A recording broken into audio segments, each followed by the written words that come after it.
আবারও বঙ্গের আলোচনায় আসবো, কারণ দেশ জুড়ে বিভিন্ন জায়গাতে বাঙালিদের হয়রানির শিকার হতে হচ্ছে, এমনই অভিযোগ তুলল আজ বঙ্গের সিপিএম নেতা সুজন চক্রবর্তী। তিনি ওই অভিযোগ করলেন দেশের বিভিন্ন জায়গাতে বাঙালিরা হয়রানির শিকার হচ্ছে। অবশ্য এই নিয়ে এবার তৃণমূল নেত্রী মমতাকেই দায়ী করল বঙ্গের সিপিএম নেতা। কি বললেন তিনি শোনাবো। যে সন্ন্যাসের মধ্যে ফেলে দেওয়া চক্রান্ত আছে, এটা বহুদিন ধরে আমরা বুঝছি এবং বুঝি।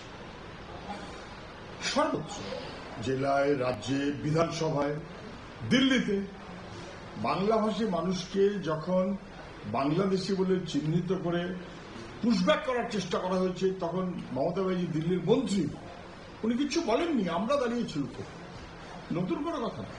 আর আজকে তো সংগঠিত হবে তার চাইতেও বেশি মোদীজির সরকার, আশপাশে যারা আছে বিজেপির সরকার, এবং সবাই সুযোগ পেয়েছে মমতার জন্য। মমতার অনুপ্রবেশ বাংলার মানুষকে বিপন্ন করার ব্যবস্থা করেছে। আজকে বাংলা ভাষায় কথা বললে বাংলাদেশি, বাংলা ভাষায় কথা বললেই তাকে সন্দেহ করা, বাংলা ভাষায় কথা বললে তাকে আক্রমণ করা। এবং কে বেশি আক্রান্ত হচ্ছে? যে গরিব সে আক্রান্ত হচ্ছে। দেখুন, যার পয়সা আছে সে এটা ওটা কাগজ জুগিয়ে রাখবে, আর যার পয়সা কম সে জেনুইন হলেও তার কাগজের যোগ্যতা কম।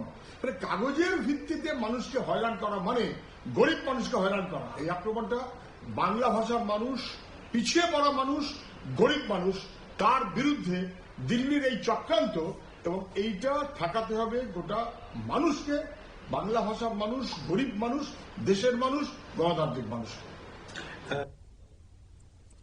আপনারা শুনলেন বাম নেতা সুজন চক্রবর্তীর বক্তব্য, এবং তিনি একদিকে মমতাকে দায়ী করলেন, অন্যদিকে কেন্দ্রের সরকারকেও কিন্তু দায়ী করলেন যে আজ যাদের উপর আক্রমণ হচ্ছে শুধুমাত্র বাংলা ভাষায় নয়, গরিবদের উপর আক্রমণ হচ্ছে, দেশের মানুষদের উপর আক্রমণ হচ্ছে বলে কোট এই কটাক্ষ করে আজ তৃণমূল নেত্রীকেও বিঁধলেন সুজন চক্রবর্তী। নিয়ে নিশ্চিত ছোট্ট একটি বিজ্ঞাপন বিরতির সঙ্গে থাকুন।